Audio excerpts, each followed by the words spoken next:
ஒரு நாள் சாயங்காலம் காலுக்கு அவன் வேலையில இருந்து திரும்பி வீட்டுக்கு வந்தது. கோரி, ஜக்கு எங்க போயிருக்கான்? வந்ததும் வராதுமா எதுக்கு ஜக்குவை பத்தி கேக்குறீங்க? அவனுக்கு சின்ன வயசு தானே, எங்கேயாவது விளையாட போயிருப்பான். கோரி, எல்லாத்துக்கும் ஒரு அளவு இருக்கு. என்னதான் விளையாண்டாலும் இருட்டுறதுக்கு முன்னாடி வீடு வந்து சேரணும். இதையெல்லாம் அம்மா தான் குழந்தைக்கு சொல்லி கொடுக்கணும். என்ன பண்றது? நம்ம வீட்டுல உனக்கே நான் சொல்லி கொடுக்க வேண்டியதா இருக்கு. காலேஜி, ரொம்ப ஓவரா பேசாதீங்க. நீங்களும் சின்ன வயசுல ஜக்குவ மாதிரி தான் சொன்ன பேச்சு கேட்காம ஊர் சுத்திக்கிட்டே இருப்பீங்க போல இருக்கு. அதான் உங்க பையனும் உங்கள மாதிரியே இருக்கான். கோரிக்காவும் எப்பவுமே இப்படிதான். தான் பையன் ஜக்குவை நல்ல வழியில வளர்க்கணும்னு எப்பவுமே ஆசைப்படாது. என்னைக்காவது காலுக்காவும் ஜக்குவுக்கு புத்தி சொல்ல நினைச்சாலும் அதையும் சொல்ல விடாது.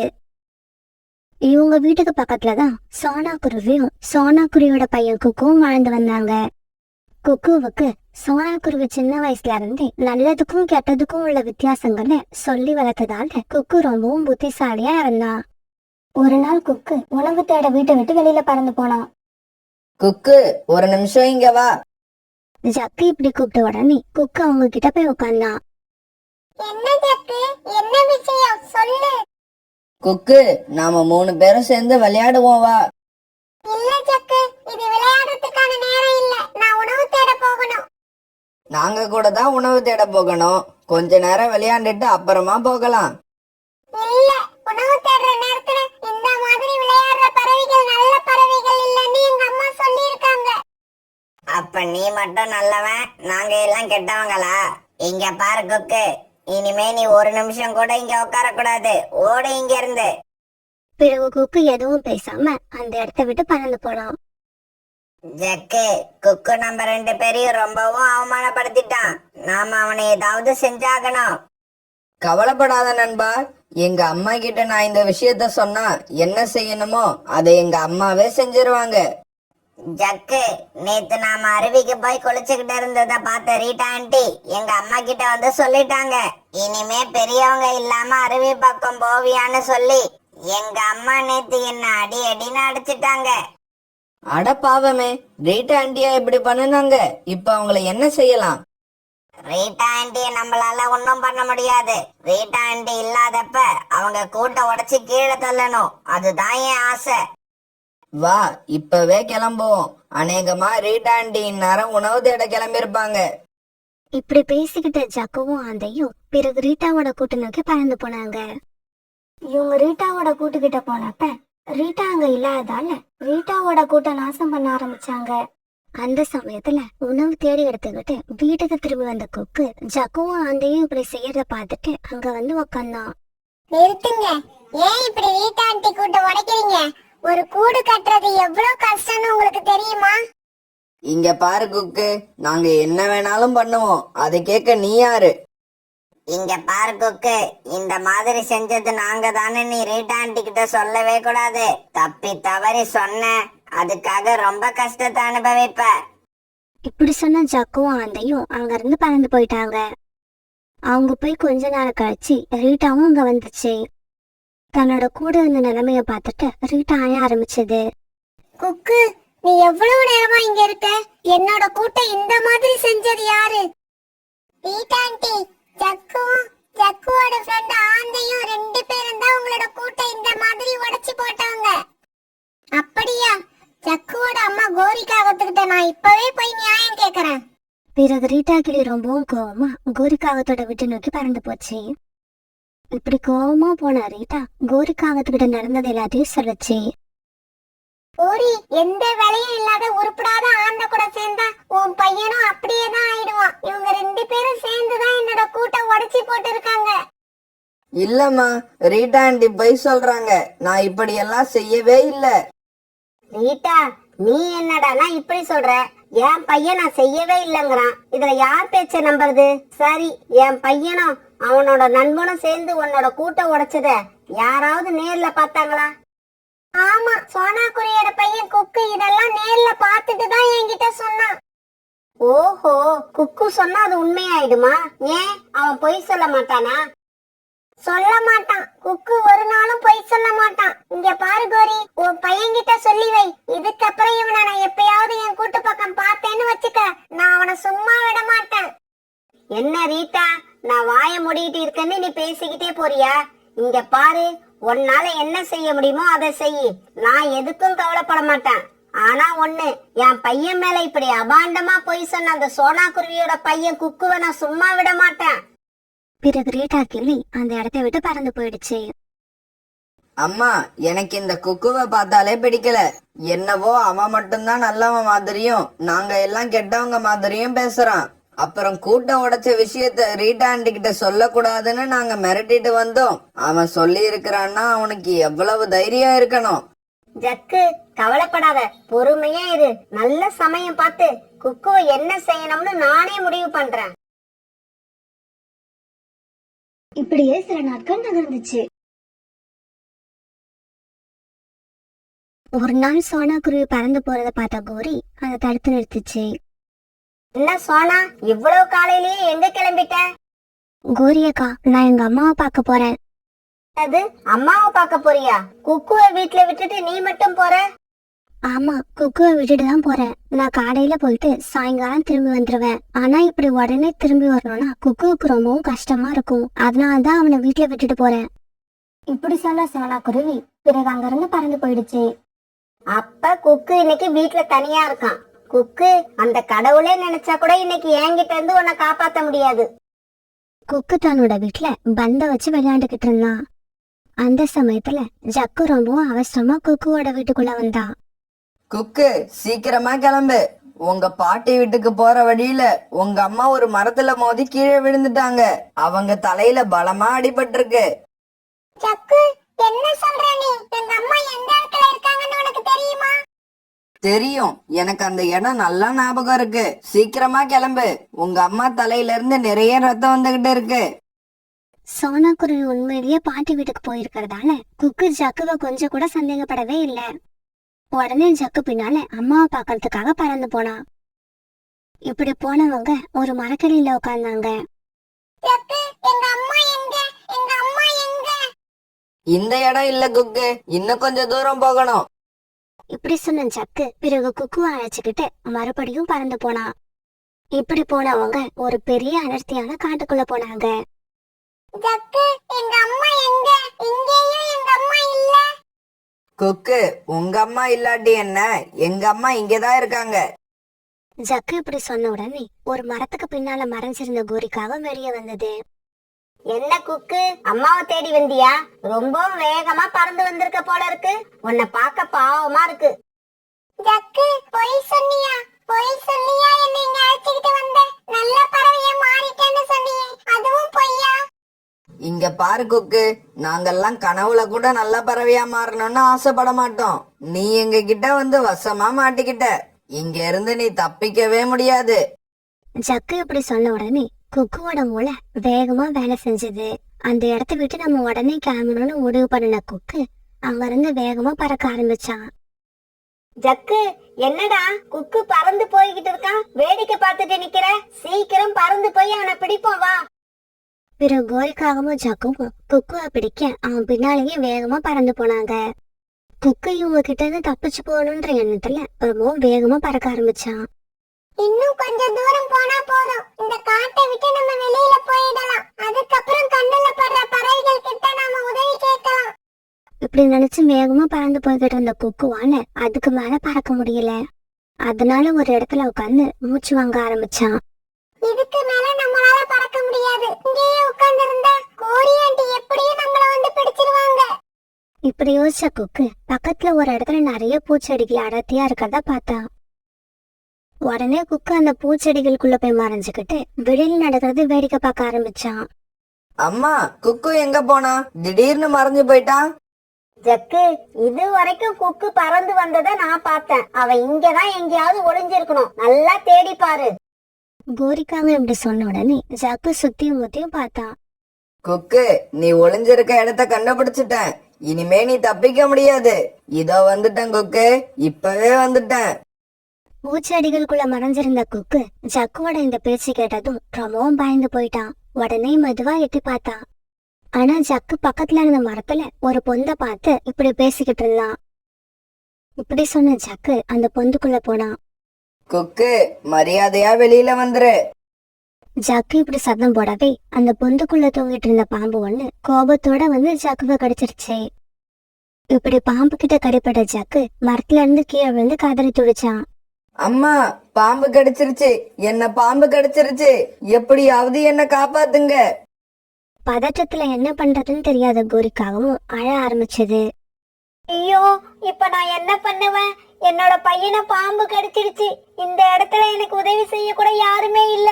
குக்கு ஆபத்துல மாட்டணும்னு நினைச்சு இங்க வந்தேன். ஆனா இப்ப என்னோட பையனே ஆபத்துல மாட்டிட்டான்.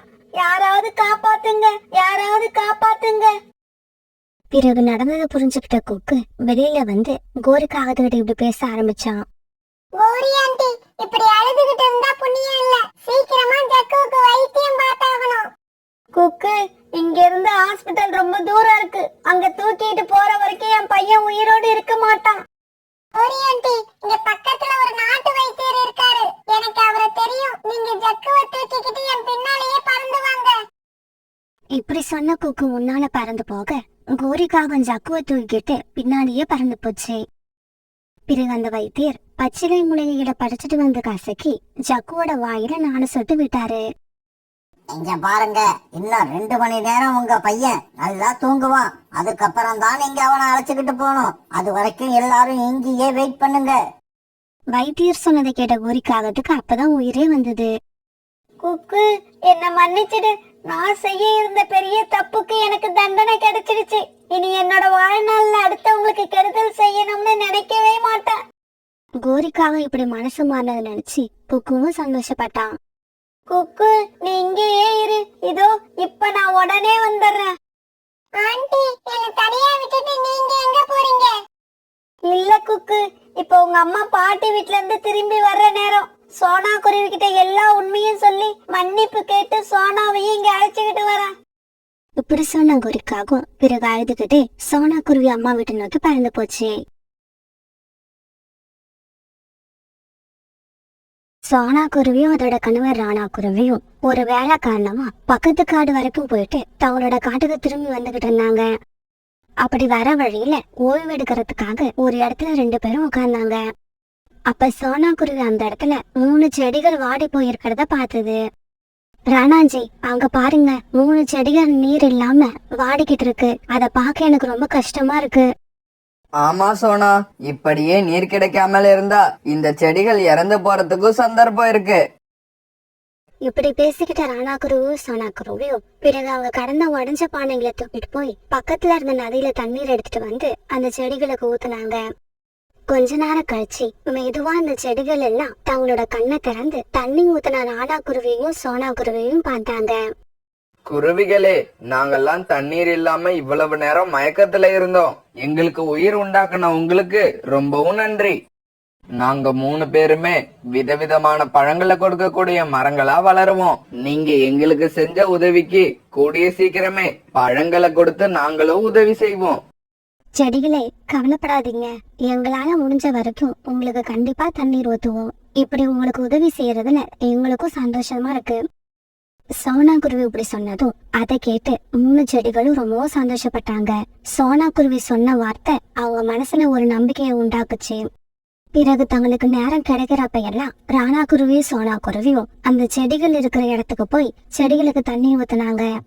எவ்வளவு வெயிலா இருந்தாலும் இவங்க அந்த செடிகளுக்கு தண்ணீர் ஊத்துறத மட்டும் நிறுத்தவே இல்லை. இப்படியே சில நாட்கள் நகர்ந்துச்சு. இப்படி ராணா குருவியும் சோனா குருவியும் சீரான இடைவெளியில அந்த செடிகளுக்கு தண்ணீர் ஊத்திக்கிட்டே வந்ததால அந்த 3 செடிகளும் இப்ப சின்ன மரமா வளர்ந்துட்டாங்க. ஒரு நாள் ராணா குருவியும் சோனா குருவியும் தண்ணீர் எடுக்கிறதுக்காக நதிக்கரைக்கு போனாங்க. இப்படி போன இவங்க 2 பேரும் அந்த நதிக்கரையில காலுக்காகத்தையும் கோரிக்காகத்தையும் சந்திச்சாங்க. சோனா, கொஞ்ச நேரத்துக்கு முன்னாடிதான் வந்து தண்ணி குடிச்சிட்டு போனேன். மறுபடியும் எதுக்கு நதிக்கரைக்கு வந்திருக்க? கோரி, எங்களுக்கு 3 மரங்கள் நண்பர்களா இருக்காங்க. அவங்களுக்கு தான் இப்ப நாங்க தண்ணீர் எடுக்க வந்தோம். என்னது, மரங்கள் உங்களுக்கு நண்பர்களா இருக்காங்களா? அவங்க யாருன்னு எங்களுக்கு காட்டு. அவங்கள பார்க்க ஆசையா இருக்கு. அப்படியா? அப்படின்னா இப்பவே எங்க கூட கிளம்புங்க. நாங்க இப்ப அங்கதான் போறோம். இப்படி சொன்ன ராணா குருவியும் சோனா குருவியும் பிறகு காகங்களை அழைச்சுக்கிட்டு அந்த மரங்கள் இருக்கிற இடத்துக்கு போனாங்க. வந்துட்டாங்க வந்துட்டாங்க. ஆமா, நம்ம நண்பர்கள் நமக்காக தண்ணி எடுத்துக்கிட்டு வந்துட்டாங்க. சரி சரி, கொஞ்ச நேரம் சத்தம் போடாம இருங்க. உங்களை பாக்குறதுக்காக என்னோட நண்பர்கள் 2 பேரை அழைச்சிட்டு வந்திருக்கேன். காலு, கோரி, இந்த மரம் மாமரம், அடுத்து இருக்கிறது கொய்யா மரம், மூணாவதா இருக்கிறது வாழை மரம். சோனா, இதுக்கப்புறம் உங்களுக்கு என்ன கவலை? வரப்போற குளிர்காலத்துல உங்களுக்கு உணவு பத்தின கவலையே இருக்காது. நினைச்ச நேரத்துல நினைச்ச பழம்னு வயிறார சாப்பிடுவீங்க. கோரி அக்கா, எங்களுக்கு பழங்கள் கிடைக்கும்னு எதிர்பார்த்து இந்த மரங்களுக்கு நாங்க தண்ணீர் ஊத்தல. இவங்களுக்கு தண்ணீர் ஊத்த ஆரம்பிச்சதுக்கு அப்புறம் இவங்க மேல எங்களையும் அறியாம இவங்களுக்கு ஒரு பாசம் வந்துருச்சு. இவங்க நாளைக்கு எங்களுக்கு பழங்களை கொடுக்கலாம், கொடுக்காமலும் போகலாம். எப்படி இருந்தாலும் நாங்க அதை பத்தி கவலையே பட மாட்டோம். இவங்க பழங்களை கொடுக்காட்டி கூட இவங்க மேல நாங்க வச்ச அன்பு மாறாது. நண்பர்களே, நாங்களும் உங்க மேல ரொம்ப அன்பு வச்சிருக்கோம். எப்பவும் நீங்க எங்களை விட்டுட்டு எங்கேயும் போயிடாதீங்க. கவலைப்படாதீங்க நண்பர்களே, உங்களை விட்டுட்டு நாங்க எங்கேயுமே போக மாட்டோம்.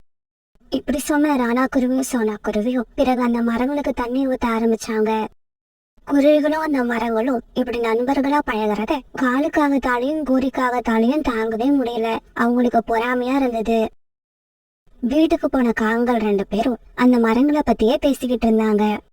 காலேஜி, வரப்போற குளிர்காலத்துக்காக நாம கஷ்டப்பட்டு அலைஞ்சி திரிஞ்சு வீடு பூரா தானியங்களையும் பழங்களையும் கொண்டு வந்து வச்சிருக்கோம். ஆனா இந்த குருவிங்க 2 பேரும் ரொம்ப ஈஸியா அந்த 3 மரத்துக்கு தண்ணீர் ஊத்தி அவங்களோட வேலையை முடிச்சுக்கிட்டாங்க. கோரி, இது எப்படி தெரியுமா இருக்கு? கஷ்டப்பட்டு அலைஞ்சு திரிஞ்சு உணவு சேகரித்த நாம முட்டாள்கள் ஆயிட்டோம். நதியில இருந்து எப்பவாவது ஒரு பானை தண்ணி கொண்டு போய் ஊத்துன குருவிங்க 2 பேரும் இப்ப புத்திசாலி ஆயிட்டாங்க. இல்ல காலேஜி, இப்படி எல்லாம் இந்த விஷயத்தை விடக்கூடாது. இப்ப கஷ்டப்படாத இந்த குருவிகள் 2 பேரும் குளிர்காலத்துல உணவுக்கு கஷ்டப்படுறத நாம பாக்கணும். அவ்வளவுதானே, இந்த வேலையை என்கிட்ட விடு, நான் சிறப்பா செஞ்சு முடிச்சிடுறேன். இப்படி பேசிக்கிட்ட காங்கள் பிறகு அப்படியே படுத்து தூங்க ஆரம்பிச்சாங்க. மறுநாள் காலையில எழுந்ததும் காலுக்காக கோரிக்காகத்தை கூப்பிட்டுக்கிட்டு அந்த மரங்கள் கிட்ட போச்சு. இப்படி போனவங்க அந்த மரங்களுக்கு பக்கத்துல நின்று இப்படி பேச ஆரம்பிச்சாங்க. கோரி, இந்த 3 மரங்களையும் பார்த்தா ரொம்ப பாவமா இருக்கு. இந்த குருவிங்க தங்களோட சுயநலத்துக்காக இந்த மரங்களை இன்னும் இங்கேயே வச்சிருக்காங்க. ஆமா காலேஜி, நதிக்கு அந்த பக்கம் சொர்க்கம் மாதிரி ஒரு காடு இருக்கிறது இந்த மரங்களுக்கு தெரியாது. தெரிஞ்சிடுச்சுன்னா இந்த குருவிகளோட பேச்சை இவங்க நம்ப மாட்டாங்க. இப்பவும் ஒண்ணு கெட்டு போகல. இந்த மரங்கள் ஒரு வார்த்தை சொன்னா போதும், நாம இப்பவே இவங்களை தூக்கிக்கிட்டு போய் அந்த காட்டுல நட்டு வச்சிடலாம். அதுக்கப்புறம் இவங்களுக்கு எந்த கவலையும் கிடையாது. அந்த காட்டுல இங்க இருக்கிற மாதிரி வெயில் கொடுமை கிடையாது. இவங்க நினைக்கிறப்பெல்லாம் தண்ணீர் கிடைக்கும். யாரோட உதவியை எதிர்பார்க்காம இந்த மரங்கள் சந்தோஷமா வாழலாம். இங்க பாருங்க, இதெல்லாம் நாம சொன்னா இந்த மரங்கள் நம்ப மாட்டாங்க. நமக்கு என்ன, அவங்க தலையெழுத்துப்படி நடக்கட்டும். வாங்க நாம வீட்டுக்கு போவோம். அங்க இருந்த 3 மரங்களும் காங்கள் இப்படி பேசிக்கிறத உன்னிப்பா கவனிச்சாங்க. காகங்களே, நீங்க சொல்றது உண்மையா? நதிக்கு அந்த பக்கம் உள்ள காடு சொர்க்கம் மாதிரியா இருக்கும்? எங்கள மாதிரி மரங்கள் வாழக்கூடிய இடமா அது? ஆமா, ரொம்பவும் அழகான உலகம் அது. அந்த உலகத்துக்கு போனா நீங்களும் அழகா மாறிடுவீங்க. அங்க போனா எங்களுக்கு யார் உதவியும் தேவைப்படாதா? கண்டிப்பா தேவைப்படாது. உங்களுக்கு தேவைப்பட்டது எல்லாமே அங்க உங்க பக்கத்திலேயே இருக்கும். காகங்களே, தயவு செய்து எங்களையும் அங்க கொண்டு போய் விட்டுருங்க. நாங்களும் உங்க கூட வரோம். இப்படி மாமரமும் கொய்யா மரமும் பேசிக்கிட்டு இருக்கப்ப வாழை மரம் இப்படி பேச ஆரம்பிச்சது. இங்க பாருங்க நண்பர்களே, அந்த குருவிகள் 2 பேரும் நமக்கு உதவி செய்யலன்னா நாம இந்நேரம் இறந்திருப்போம். அப்படிப்பட்ட குருவிகளை நம்பாம நேத்து வந்த காகங்களோட பேச்சை நம்பி இந்த இடத்தை விட்டு போக போறீங்களா? இங்க பாருங்க, உங்களை யாரும் கட்டாயப்படுத்தி அழைச்சுக்கிட்டு போக ஆசைப்படல. எங்க பேச்சுல நம்பிக்கை வச்சு நாங்க சொல்ற மாதிரி ஒரு காடு இருக்குன்னு நம்பிக்கை இருந்தா எங்க கூட வாங்க, இல்லன்னா விட்டுருங்க, நாங்க கிளம்புறோம். நீங்க காலம் பூரா அந்த குருவிங்க எப்ப தண்ணி கொண்டு வந்து ஊத்துவாங்கன்னு எதிர்பார்த்துக்கிட்டே இருங்க. காகங்களே, அப்படி சொல்லாதீங்க. நாங்க உங்க கூட வர தயாரா இருக்கோம். எங்களை இப்பவே அழைச்சுக்கிட்டு போங்க. இங்க பாருங்க நண்பர்களே, தயவு செய்து என் பேச்சை கேளுங்க. இந்த குருவிகள் வர வரைக்கும் பொறுமையா இருங்க. அவங்க வந்ததுக்கு அப்புறம் அவங்க கிட்ட சொல்லிட்டு நீங்க இந்த காகங்கள் கூட கிளம்பி போங்க. இங்க பாரு வாழை மரமே, உனக்கு வர இஷ்டம் இல்லைன்னா விட்டுடு, நீ வர வேண்டாம். ஆனா கிளம்ப தயாரா இருக்கிற எங்களை நீ தடுக்காத. காகங்களே, நாங்க இப்பவே உங்க கூட வரோம், எங்களையும் அழைச்சுக்கிட்டு போங்க. பிறகு காகங்கள் 2 பேரும் ஆளுக்கு ஒரு மரமா வேரோட பிடுங்கி எடுத்துக்கிட்டு பறக்க ஆரம்பிச்சாங்க. இப்படி இந்த மரங்களை தூக்கிட்டு போனவங்க ரொம்ப தூரம் பறந்து போனாங்க. காகங்களே, இன்னும் எவ்வளவு தூரம் இருக்கு? எங்களுக்கு இப்பவே ரொம்ப தாகமா இருக்கு. எங்களை சீக்கிரம் அந்த காட்டுக்கு அழைச்சுக்கிட்டு போங்க. மரங்களே, கொஞ்சம் பொறுமையா இருங்க. நீங்க போய் சேர வேண்டிய இடம் இதோ வந்துருச்சு. இப்படி சொன்ன காகங்கள் ஒரு வறண்டு போன இடமா பார்த்து அந்த 2 மரத்தையும் கீழே போட்டாங்க. மரங்களே, இப்ப புரிஞ்சுதா உங்களுக்கு? இதுதான் உங்களோட இன்னொரு உலகம். இந்த உலகத்துல உங்களை கவனிக்கவோ தண்ணி ஊத்தவோ யாருமே இருக்க மாட்டாங்க. காகங்களே, உங்களுக்கு நாங்க என்ன கெடுதல் செஞ்சோம்? எதுக்கு எங்க கிட்ட பொய் சொல்லி இங்க அழைச்சுக்கிட்டு வந்தீங்க? இங்க பாருங்க, உங்களுக்கும் எங்களுக்கும் எந்த பகையும் இல்ல. ஆனா உங்களால சோனாக்குருவி பயனடைய கூடாது, அதுதான் எங்களோட லட்சியம். இப்படி சொல்லிட்டு காகங்கள் 2 பேரும் அங்கிருந்து பறந்து போயிட்டாங்க. பிறகு கொஞ்ச நேரம் கழிச்சு அங்க வந்த ராணாக்குருவியும் சோனாக்குருவியும் மாமரமும் கொய்யா மரமும் அங்க இல்லாதத பார்த்து அதிர்ச்சியானாங்க. உடனே பக்கத்துல இருந்த வாழை மரம் நடந்தது எல்லாத்தையும் அவங்க கிட்ட சொல்லுச்சு. அதை கேட்ட ராணாக்குருவியும் சோனாக்குருவியும் அந்த மரங்களை தேடி அங்கிருந்து பறந்து போனாங்க. இப்படி போன ராணாக்குருவியும் சோனாக்குருவியும் ரொம்ப தூரம் போனதுக்கு அப்புறம் ஒரு இடத்துல மாமரமும் கொய்யா மரமும் மயங்கி கிடக்கிறத பார்த்தாங்க. உடனே இவங்க 2 பேரும் ஆளுக்கு ஒரு மரத்தை தூக்கிக்கிட்டு மறுபடியும் பழைய இடத்துக்கு வந்து அவங்கள நட்டு வச்சாங்க. மரங்களோட மயக்கம் தெளியறதுக்காக அவங்களுக்கு தண்ணீர் ஊத்துனாங்க. குருவிகளே, எங்களை மன்னிச்சிடுங்க, நாங்க பெரிய தப்பு பண்ணிட்டோம். ஆமா, உங்களை சந்தேகப்பட்டது எவ்வளவு பெரிய தப்புன்னு இப்ப புரிஞ்சுக்கிட்டோம். இனி எங்களோட வாழ்க்கையில உங்க பேச்ச தவிர வேற யார் பேச்சையும் நம்ப மாட்டோம். என்ன பண்றது? உங்கள மாதிரி மரங்களுக்கு கெட்ட